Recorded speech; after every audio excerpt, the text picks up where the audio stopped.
Sa balitang pambansa, matapos nga ang kanyang state visit sa Brunei, sa Singapore naman dumiretso ang Pangulong Bongbong Marcos Jr. at ang kanyang delegasyon. Inimbitahan ni dating Singapore Prime Minister Lee Hsien Loong ang Pangulong Marcos na magsalita sa IISS Shangri-La Dialogue o ang Asia Security Summit. Pagpupulong ito ng defense ministers, business leaders at security experts mula sa iba't ibang panig ng mundo.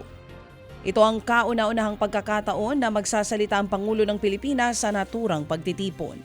Sa Biyernes ng gabi ang opening ceremonies ng Defense Summit.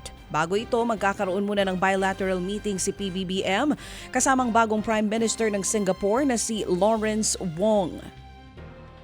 Ayon sa ating embahada, wala silang inaasahang malaking pagbabago sa mga polisiya ng Singapore at sa relasyon nito sa Pilipinas. Plano naman ng COMELEC na ipagbawal ang paggamit ng artificial intelligence o AI at deepfake sa kampanya para sa May 2025 elections. Ayon kay COMELEC Chairman George Garcia, pagpupulungan ito ng poll body sa susunod na linggo. Posible raw kasing magamit ang AI at deepfake sa panlilito at panloloko sa publiko. Pantaraw ito sa demokrasya at tamang paraan ng pangangampanya. Matatandaang nabiktima ng deepfake kamakailan ang mismong Pangulong Bongbong Marcos.